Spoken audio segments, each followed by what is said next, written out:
And welcome to English lover. मैं हूं संतोष और आज हम लोग बात करेंगे क्लास 10th के थर्ड चैप्टर के बारे में, जिस चैप्टर का नाम है गिल्लू।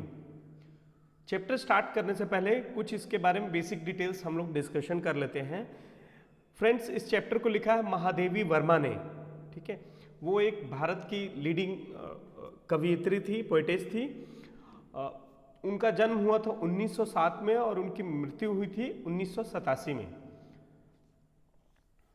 दोस्तों, चैप्टर स्टार्ट करने से पहले एक और डिटेल हम लोग डिस्कशन कर लेते हैं कि ये चैप्टर बेसिकली है क्या चीज। इस चैप्टर में एक ह्यूमन यानी कि लेखिका और गिल्लू यानी कि गिलहरी, जिसको हम लोग इंग्लिश में स्क्वारल बोलते हैं, उसके बीच रोमांस, लव और अफेक्शन के बारे में लिखा है लेखिका ने। ठीक है, स्टार्ट करते हैं चैप्टर को। Mahadevi Varma was a leading poetess of Chhayavadi school of poetry in Hindi. Mahadevi Varma जो थी वो एक अग्रणी कवियत्री थी छायावादी स्कूल ऑफ पोएट्री की, जो हिंदी में होता है। दोस्तों, यहाँ छायावादी स्कूल से आप लोग कंफ्यूज मत होइएगा कि ये किसी स्कूल का नाम है। बेसिकली ये एक लिटरेचर का पीरियड होता है, तो हर पीरियड को एक नाम से बुलाया जाता है। उसी तरह छायावादी पीरियड भी एक आया था जो 1937 तक था। और अगर इनका बर्थ पीरियड आप देखेंगे तो 1907 टू 1987, यानी छायावादी जो पीरियड था उसका एक ये लीडिंग पोएटेस थी। ठीक है, she was a well known story writer and editor of the famous Hindi weekly चांद। वेल नोन का मतलब होता है प्रसिद्ध, स्टोरी राइटर का मतलब होता है कहानी लेखिका, और एडिटर का मतलब होता है संपादक, फेमस का मतलब होता है प्रसिद्ध। She was a famous well known story writer, वह एक प्रसिद्ध कहानी लेखिका एंड एडिटर यानी संपादक of the famous Hindi weekly चांद। वह एक प्रसिद्ध साप्ताहिक पत्रिका चांद की संपादक थी। Some of her important works include Deepshikha, यामानिहार, श्रृंखला की कड़िया और मेरा परिवार। उन्होंने काफी सारे बुक्स लिखी थी। वो काफी सारी बुक्स लिखी थी, जिसमें कि दीप शिखा, यामा निहार, श्रृंखला की कड़िया और मेरा परिवार, ये सब कुछ प्रमुख उनके वर्क्स में से है। She was the recipient of Mangala Prasad prize, Bharat Bharati award and the Jnanpith award along with Padma Bhushan. उनको काफी सारे प्राइज मिली थी। ठीक है, रिसिपेंट का मतलब यहाँ पे होता है प्राप्तकर्ता। उनको यानी वो काफी सारे प्राइज की प्राप्त करता थी, यानी कि उनको मिला है। उस जो प्राइज है उसका नाम है मंगला प्रसाद प्राइज, उनको मिला है। भारत भारती अवार्ड भी मिला है और एक जनपीठ अवार्ड होता है अलॉन्ग विथ पद्म भूषण। दोस्तों, यहाँ पद्म भूषण भारत का बहुत बड़ा अवार्ड होता है। देखिए, भारत में सबसे बड़ा जो सम्मान होता है वो भारत रत्न होता है नंबर 1 पे। उसके बाद सेकंड पोजीशन पे होती है पद्म विभूषण। ठीक है, और उसके बाद थर्ड पोजीशन पे होती है पद्म भूषण।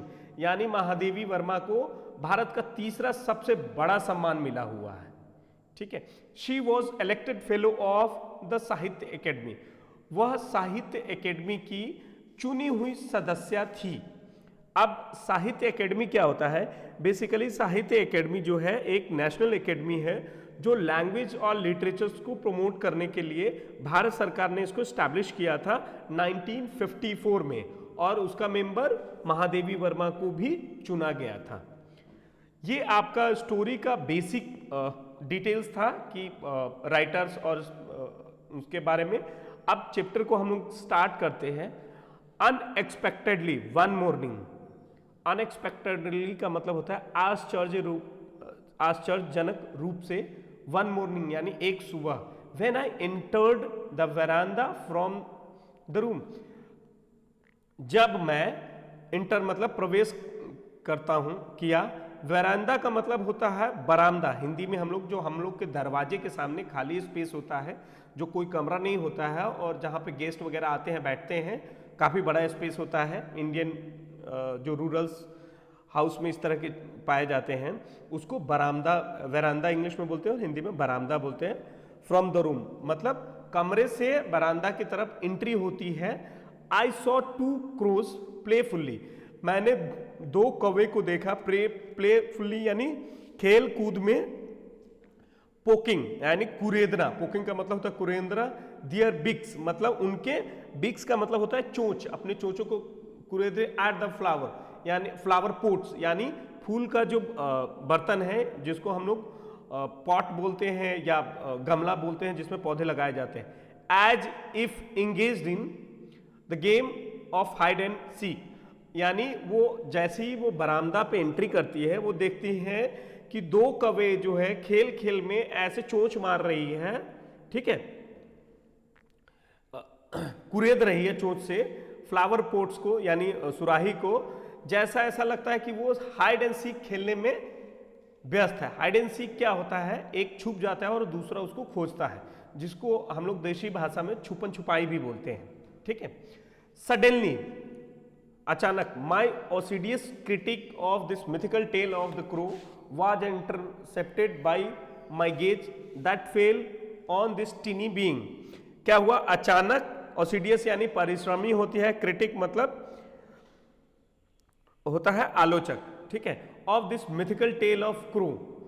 जनरली क्या होता है कि वो लेखिका के अचानक वो देखी कि कुछ अलग चीजें हो रहा है, जो कौवे का जो जनरली स्ट्रक्चर होता है कुछ अलग चीजें उनको, was intercepted by my gauge. Intercepted मतलब क्या होता है, इंटरसेप्ट मतलब पकड़ना, बाय माई गेज मतलब मेरी निगाहें, गेज का मतलब होता है निगाहें, ठीक है।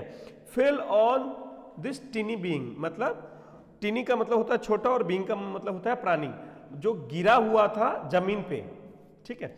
लाइंग हिडन मतलब लेटा हुआ और छुपा हुआ था, in the gap at the junction of the port with the wall. जो गैप था, जंक्शन का मतलब होता है जुड़ाव, 2 चीजों का कोई जुड़ाव होता है उसको जंक्शन बोलते हैं, और गैप यानी 2 पोर्ट जो रखा होता, 2 सुराही जो रखा हुआ था, सॉरी जो गमला रखा हुआ था उसके बीच में एक जगह होता है, ठीक है, उसके दीवार से सटके कुछ गिरा हुआ था, ठीक है। मूविंग क्लोजर, आगे बढ़ने के बाद, आई सॉ दैट, मैंने देखा, it was a tiny baby squirrel, या एक छोटा सा बच्चा था गिलहरी का, that must have accidentally fallen down from a nest. क्या है, वह ऐसा है कि अवश्य वो अपने घोंसले से दुर्घटना में ही गिरा होगा, ऐसा नहीं कोई जानबूझ के कूद गया होगा, ये ऐसे हुआ हो, क्योंकि जनरली ये गिलहरी जो है पेड़ पौधे के ऊपर रहते हैं, बड़े बड़े पौधे के ऊपर रहते हैं एक घोंसला बनाकर। And was now being considered, और अब इसको यह माना जा रहा है, बाय द क्रो, कौवे के द्वारा, to be an easy prey, एक आसान शिकार कौवे के द्वारा, क्योंकि अगर वो जिंदा रहता तो काफी तेजी से इधर उधर भागता तो कौवे को उस पर अटैक करने में बनता नहीं, और चूंकि वो गिर गया है, घायल है, इसलिए वो आसान शिकार है, ठीक है। तो इजी प्रे यहाँ पे लेखिका ने उसको कहा। Having sustain 2 wounds due to assault by the pair of crow was enough for his tiny being. यहाँ पे लेखिका कहती हैं कि वो सस्टेन कर रही है 2 घाव, 2 wound, wound मतलब होता है, wounds मतलब होता है घाव, ठीक है। ड्यू टू असॉल्ट, असॉल्ट मतलब कौवे के चोट से जो हमला किया था उसको मारा था, उस कारण से, बाय द पेयर ऑफ को, जो दोनों कौवे थे उसने मारा था, enough for his teeing wing, वह काफी था एक छोटे जीव के लिए, and he was now motionless, और वह अब गतिहीन है। मोशनलेस का मतलब होता है गतिहीन, उसके मतलब एकदम शांत पड़ा हुआ है, कुछ भी मूवमेंट नहीं हो रहा है शरीर में।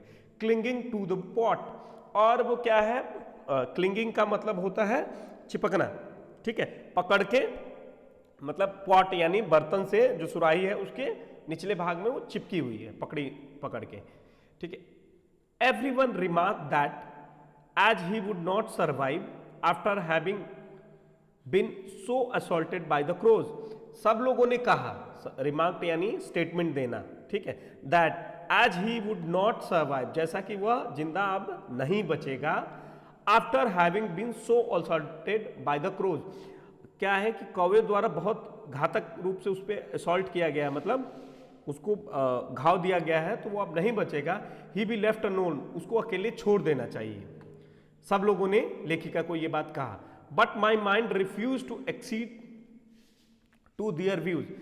लेकिन लेखिका कहती है कि मेरा दिमाग जो है, मेरा मन जो है रिफ्यूज करता है, मतलब रिफ्यूज मतलब इनकार कर देता है, to exceed their views. Exceed का मतलब होता है मान लेना, सहमत होना, दियर व्यू मतलब उनके पॉइंट से, उनके हिसाब से, एंड देयर फोर, और इसीलिए I gently lifted him up and brought him to my room. क्या है जेंटली का मतलब होता है कोमलता से, मैं कोमलता से उसको उठाया और अपने कमरे में लेकर आ गई। And after wiping the blood from his wounds with the cotton wool applied penicillin ointment.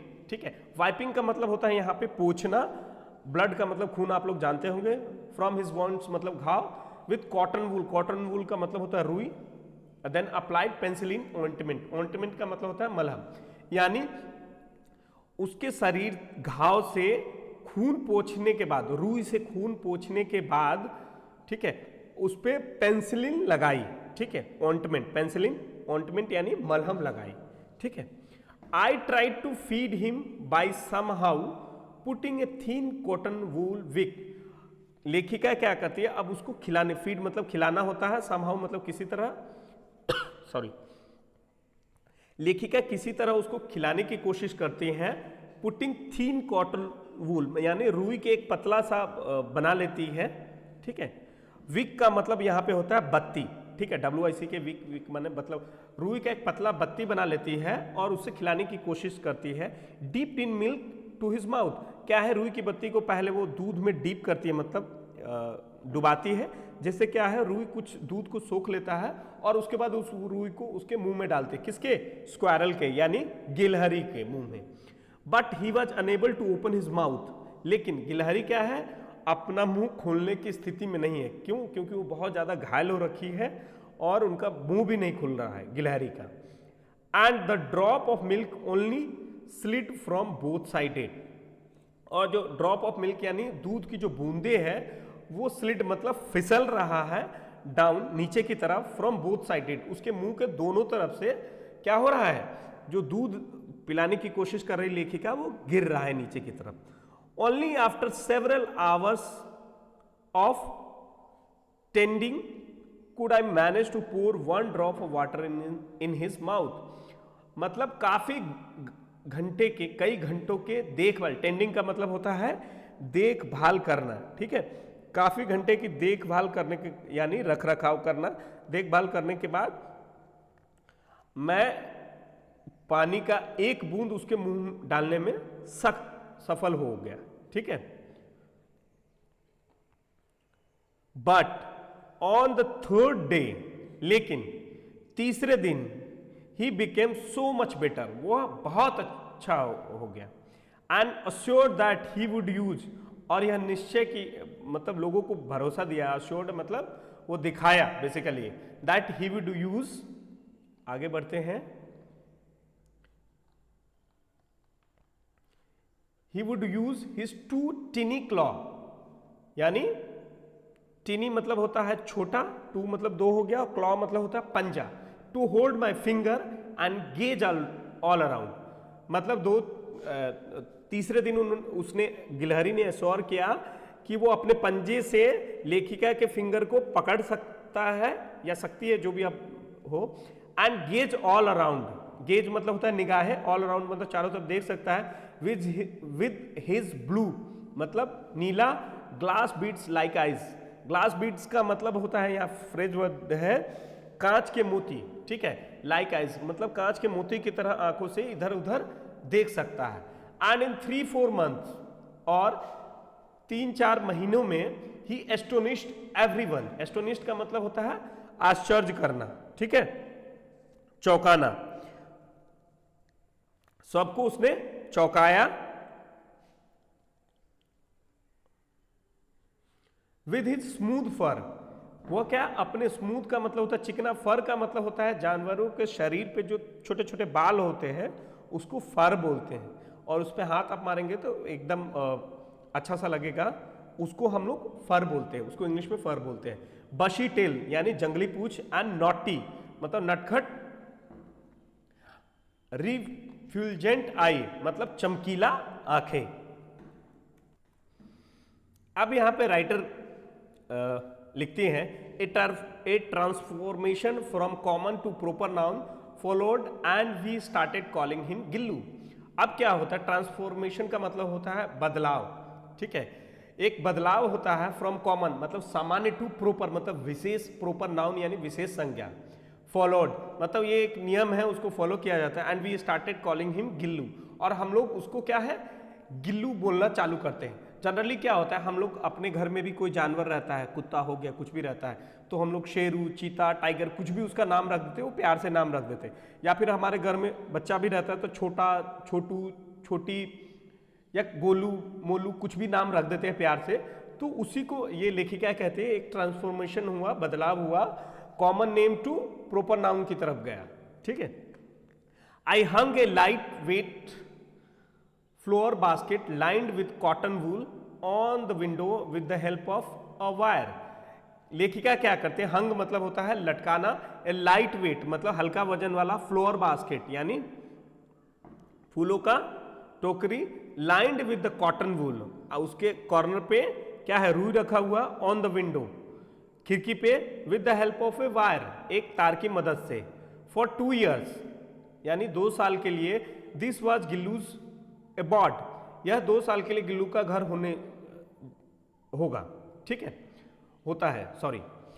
देखिए यहां पे लेखिका 2 साल की क्यों बोली, 4 साल 5 साल या क्यों नहीं बोली, वो कहानी में आगे हम लोग देखेंगे कि 2 साल ही क्यों बोली।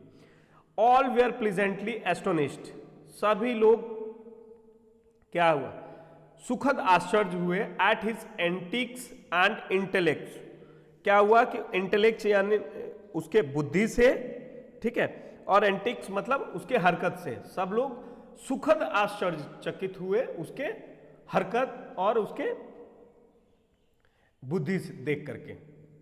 When I would sit down to write जब मैं बैठ जाऊंगा लिखने के लिए, ठीक है, he would be seized by such an acute desire to attract my attention that he devised a novel way of doing it।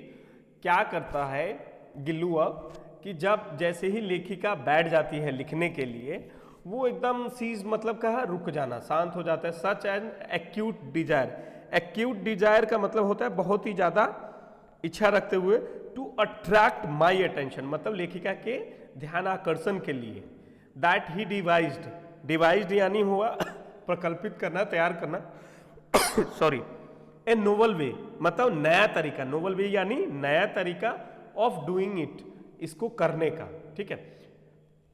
इस पूरे लाइन का मतलब क्या होता है कि जब भी लेखिका बैठ जाती है लिखने के लिए तो गिलहरी एक नया तरीका डेवलप किया है, क्या उसका लेखिका का जो अटेंशन है, ध्यान है, उसको आकर्षण करने के लिए।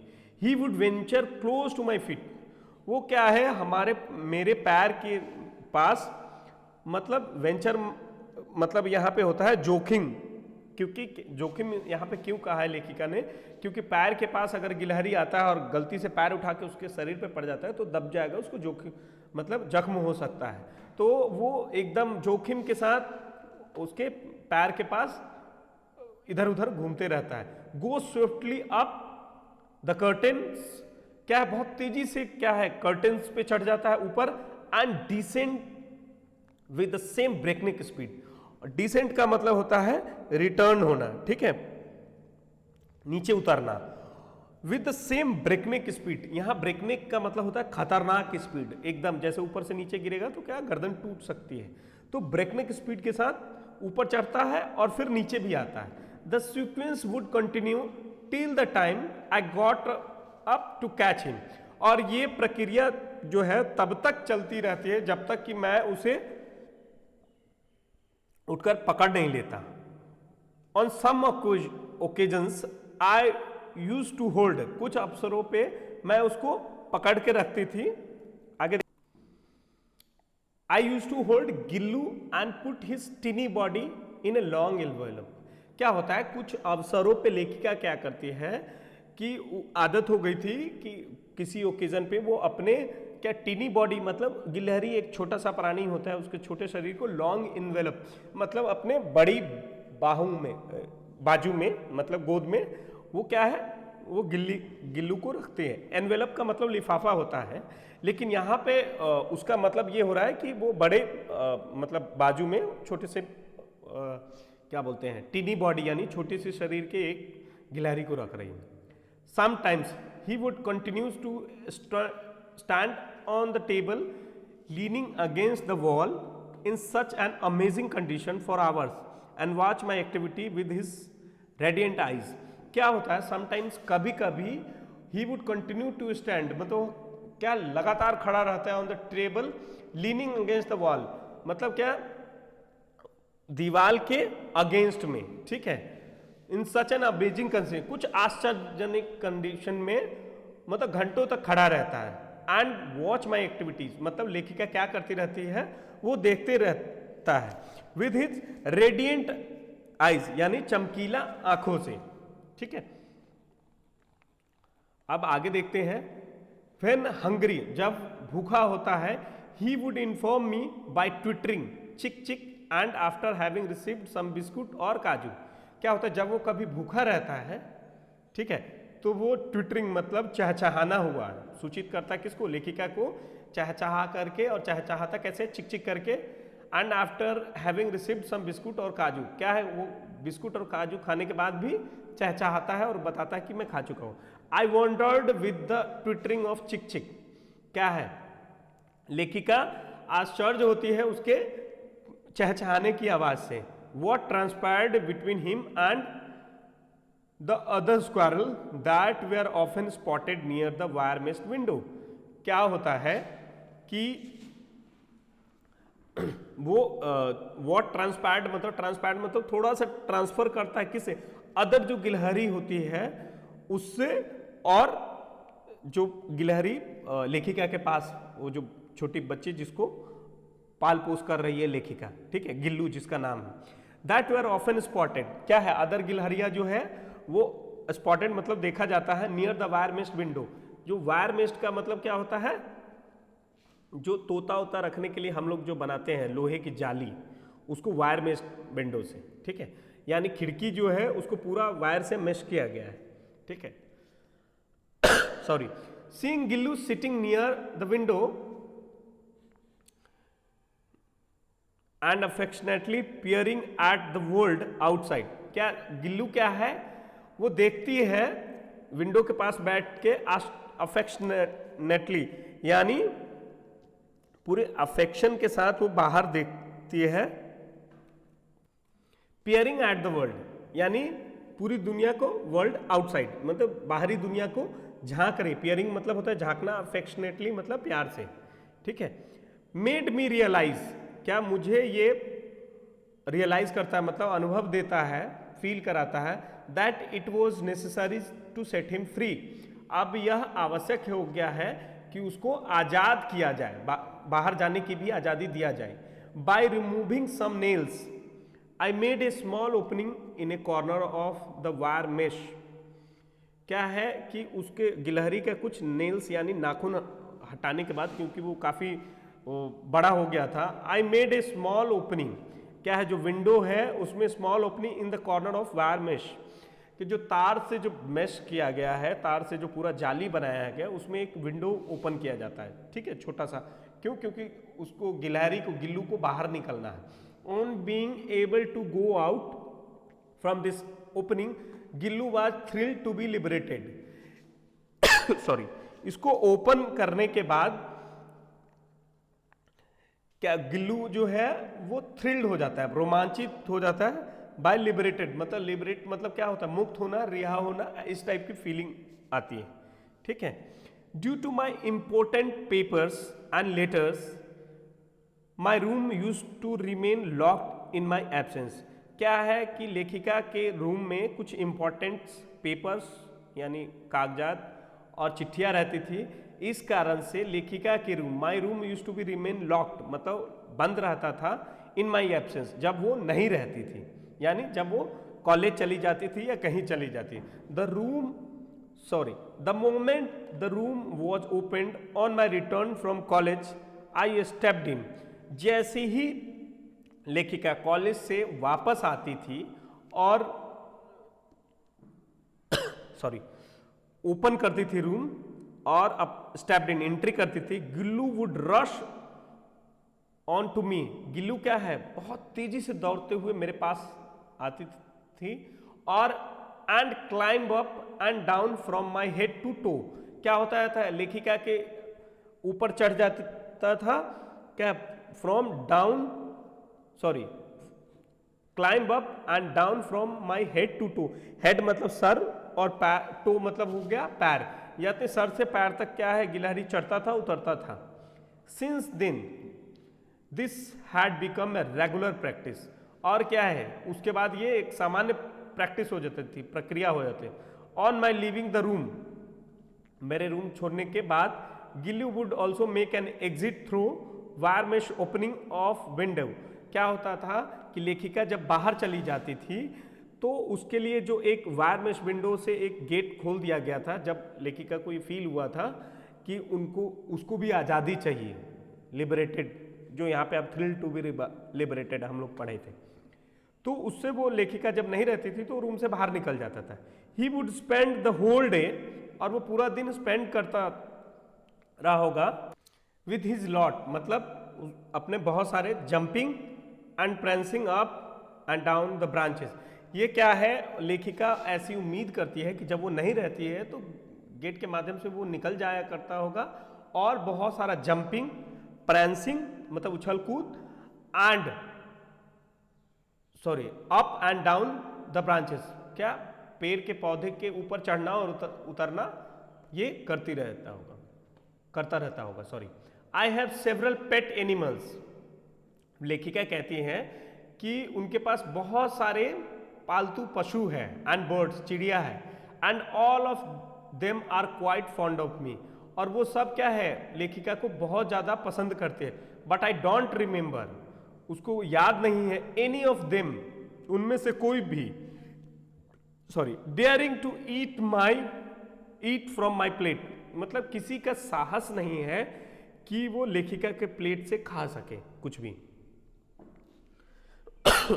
Gillu was an exception, Gillu एक एक्सेप्शन है, इन द सेंस किस चीज में एक्सेप्शन है कि लेखिका कहती है कि उसके पास बहुत सारे सेवरल पेट एनिमल्स, यानी और चिड़िया है, मतलब बहुत सारे जानवर और चिड़िया है, और वो सबको प्यार करती है, लेकिन लेखिका को ऐसा याद नहीं है कि उसमें से कोई भी जानवर या चिड़िया जो है वो उसकी हिम्मत हो लेखिका के प्लेट से खा जाने, कोई भी चीज़ खाने की, और इसमें गिल्लू एक्सेप्शन था, यानी गिल्लू खाता था प्लेट से। The moment I would reach the dining room, जैसे ही वो डाइनिंग रूम पहुंचती, he would emerge from the window, वो खिड़की से क्या होता था, पहुंच जाता था, कहाँ पे, डाइनिंग रूम पे, cross over the courtyard wall and the verandah, courtyard मतलब होता है आंगन, ठीक है, और वॉल द वरांदा, वरांदा मतलब बरामदा की जो दीवार है, रीच द टेबल, टेबल के पास पहुंच जाता था, and would want to sit in my plate, और क्या करता था, कोशिश करता था कि लेखिका के प्लेट में ही बैठ जाए। With the great difficulty I taught him to sit close to my plate, और बहुत मुश्किल से लेखिका ने उस गिल्ली को सिखाया कि मेरे प्लेट में मत बैठो, प्लेट के नजदीक बैठो, ठीक है। हिज फेवरेट फूड वॉज काजू, and when not available for several days, क्या है उसका जो पसंदीदा जो भोजन था वो काजू था, और कई दिनों तक ना रहने के बाद he would refuse other food items, क्या है काजू, पसंदीदा भोजन जो है काजू है, लेकिन काजू अगर नहीं मिलता था तो कई दिनों तक क्या होता था, वो रिफ्यूज कर देता था खाना खाने से, and through them down from the swing, क्या होता था, स्विंग यानी झूले से, अब जिसपे वो रहता था वायर में स्विंग पे, उससे क्या होता था, अदर खाना को, फूड आइटम्स को फेंक देता था, क्यों, क्योंकि उसको पसंदीदा भोजन काजू नहीं मिल पाता था। Around the time being injured in A motor car accident, क्या है कुछ समय बाद क्या होता है कि वो दुर्घटना हो जाता है, क्या, लेखिका का, ठीक है, मोटर कार से। I had to spend some days in hospital, लेखिका को हॉस्पिटल में एडमिट होना पड़ता है, भर्ती होना पड़ता है, और कुछ दिनों तक हॉस्पिटल में ही रहना पड़ता है। Those days when ever my room was open, उन दिनों जब भी लेखिका का रूम ओपन किया जाता था, Gillu would rush down from his swing. जैसे ही गेट खुलता था, गिल्लू क्या है बहुत तेजी से अपने झूले से उतरता था। But on seeing somebody else, और गिल्लू किसी दूसरे व्यक्ति को देखकर ही would with the same alacrity scuttle back to sit in his nest. क्या होता था, जैसे ही लेखिका हॉस्पिटल में थी तो लेखिका का रूम ओपन होता था और कोई दूसरा आदमी को देख करके जैसे ही रूम ओपन होता था, गिल्लू बहुत तेजी से दौड़ता था कि लेखिका आ गई। लेकिन देखता था कि कोई और पर्सन है तो सेम एलासिटी, ठीक है, मतलब उसी गति के साथ क्या है वो वापस चला जाता था। Scuttle back to sit in his nest, अपने घोंसले में वापस चला जाता था। Everyone would offer him kaju, but when I cleaned up his swing on my return from the hospital, I discovered it was full of kaju, which only showed how little he was eating his favorite food those days. देखिए अब यहाँ पे क्या होता है, जो मैंने आपको शुरुआत में बताया था कि पक्षी के साथ या जानवर के साथ प्रेम करेंगे तो जानवर भी आपसे प्रेम करेगा। तो इसमें बताता है कि जब लेखिका वहाँ पे नहीं थी, हॉस्पिटल में थी, तो सब लोग उसको काजू ऑफर करता था। But when I cleaned up his swing from my return, यानी जब वो हॉस्पिटल से वापस आती है और साफ करती है उसके झूले को, आई डिस्कवर्ड, मैंने खोजा, मतलब वो देखती हैं, इट वॉज फुल ऑफ काजू, क्या काजू से भरा रहता है। विच ओनली शोड, जो यह दिखाता है, how little he was eating, वो कितना कम खा रहा था, हिज फेवरेट फूड, क्योंकि उसका पसंदीदा भोजन था, किसका, गिल्लू का फूड, दोज डेज, उन दिनों। क्यों, क्योंकि लेखिका नहीं थी। During the course of my indisposition, लेखिका के अस्वस्थता के पीरियड में, ठीक है, अवधि में, he would sit near my head. क्या लेखिका के कहती है कि जब मैं अस्वस्थ थी और घर पे आकर के रेस्ट कर रही थी तो मेरे सर के पास वो बैठ जाता था, गिल्लू जो है, ऑन माई पिल्लो, और तकिए पे, and gently stroke my forehead and hair. क्या होता था, उसके फोरहेड यानी सर का जो अगला भाग होता है, ललाट जिसको हम लोग बोलते हैं, उस पे, और हेयर मतलब माथे पे वो हल्का सा स्ट्रोक यानी चोट मारता था पैर से। And his moving away was like the going away of a nurse और अटेंडेंट। और यहाँ पे लेखिका कहती है कि जैसे ही वो थोड़ी देर के लिए अगर कहीं अलग चला जाता था तो लेखिका को ये फील होता था कि कोई नर्स या अटेंडेंट जो है वो उसके पास से चला गया। ठीक है, नेक्स्ट देखते हैं। When I used to work during summer afternoons, जब वो गर्मी के मौसम में मैं काम करती थी, Gillu would abstain from going outside और सिटिंग इन हिज स्विंग। क्या है कि जब लेखिका नहीं रहती थी कमरे पे तब तो वो बाहर घूमता था, लेकिन गर्मी के मौसम में दोपहर में लेखिका घर पे ही बैठ के काम करती थी, तो क्या है गिल्लू बाहर नहीं जाता था। क्यों? लेखिका के पास बैठने के लिए। To keep himself close to me, वह अपने आप को मेरे एकदम पास, क्लोज मतलब एकदम नजदीक होता है। And also to tackle the summer heat. क्या होता था गर्मी के मौसम में, क्या घर गर्म हो जाते हैं तो उसको हीट को भी टैकल करना होता था। He had discovered a totally new method. उसने क्या है, गिल्लू ने एक नया तरीका ढूंढ लिया था। He would lie prostrate on the surahi. Prostrate का मतलब होता है साष्टांग, एकदम सो जाता था। On the surahi kept near me and thus remain cool and also close to me. और इसके द्वारा क्या होता था, वो गर्मी से भी बच जाता था और मेरे पास भी बैठा रहता था। Squirrel have a life span of barely 2 years। अब यहाँ पे मैंने शुरुआती में बताया था कि लेखिका क्यों लिखी है कि 2 साल के लिए उसका घर ये वार्मेस्ट विंडो होने वाला था, क्योंकि किसी भी स्क्वायरल्स यानी गिलहरी का जो लाइफ स्पेन होता है, जीवन अवधि होता है, वो 2 साल का ही होता है, 2 साल के आसपास होता है। जैसे कि एक ह्यूमन लाइफ साइकिल होता है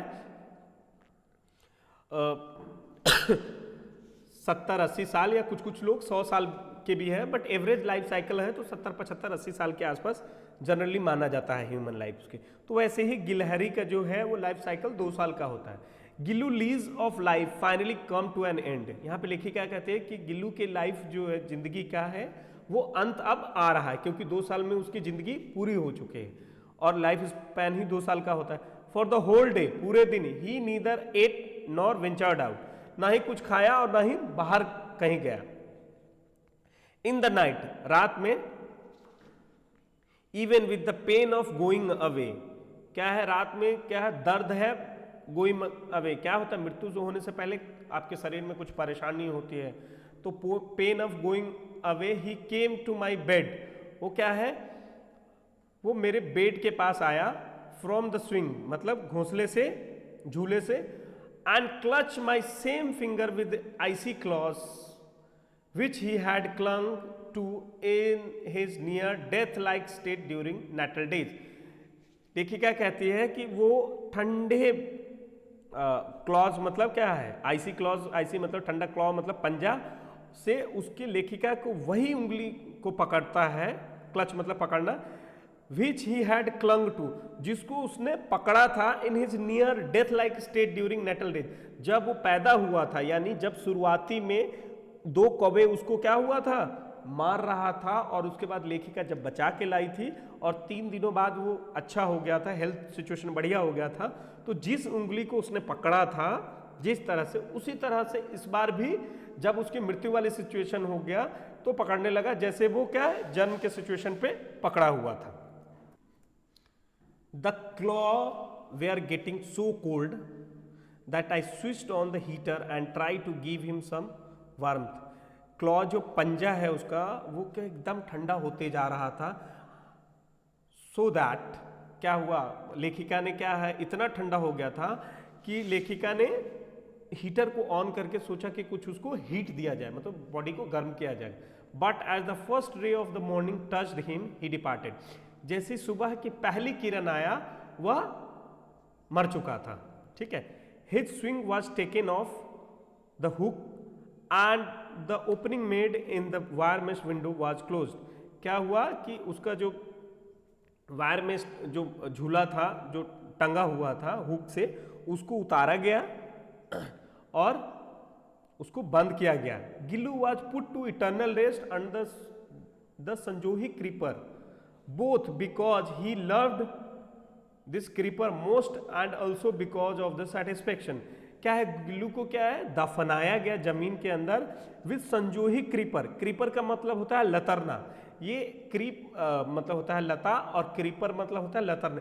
काफी सारे ऐसे पौधे होते हैं जो किसी के सहारे के द्वारा चढ़ते हैं, आप देखे होंगे कभी भी, जैसे हमारे आसपास में भी है, लौकी का पौधा होता है, वो आप कहीं रोक देंगे तो वो पौधा किसी भी लकड़ी या दीवार के सहारे कहीं पे भी चढ़ता है, तो उसी को संजूही एक पौधा होता है, उसका फूल होता है, ठीक है, और उसको बहुत ज्यादा लाइक करता था कौन, गिल्लू, इसीलिए उसके ऊपर से संजूही का जो लता है वो रखा गया था, क्योंकि उससे उसको लेखिका ये फील करते थे कि इससे गिल्लू को सेटिस्फेक्शन मिलेगा। I derive from my believe that some spring day I will find him flowering and blossoming in the guise of tiny yellow juhi flower. और लेखिका ये विश्वास करती है कि किसी दिन बसंत के मौसम में वो जो क्रीपर रखा था उन्होंने संजूही का, वो आएगा बाहर, और ब्लॉसम का मतलब क्या होता है कि फूलना, ठीक है, खिलना, ठीक है, इन द गाइज ऑफ यानी भेष में, यानी जो गिल्लू है उसका फूल के रूप में भेष बदल करके किसी बसंत के मौसम में आएगी। तो दोस्तों ये आपका चैप्टर खत्म हुआ। इस चैप्टर के माध्यम से हम लोग ये देखें कि किसी भी व्यक्ति को सिर्फ व्यक्ति से ही प्यार नहीं होता है, मनुष्य को मनुष्य से ही प्यार नहीं करना चाहिए, जानवर, पक्षी और इन सब से भी प्यार करना चाहिए, और इसी के बारे में इस चैप्टर में बताया गया है, ठीक है। इस चैप्टर से संबंधित क्वेश्चन आंसर का भी एक वीडियो मैं बनाऊंगा जिसमें पूरी डिटेल्स इस सारे क्वेश्चंस के बारे में आप लोग को बताएंगे, ठीक है। इसके लिए आपको क्या करना पड़ेगा, हमारे चैनल को सब्सक्राइब करना पड़ेगा, क्योंकि जैसे ही मैं कोई वीडियो डालूंगा तो इमीडिएट आपको इससे जुड़ा हुआ अपडेट मिले। तो if you like my video please subscribe my channel, like my video and share with your friends. Thank you so much.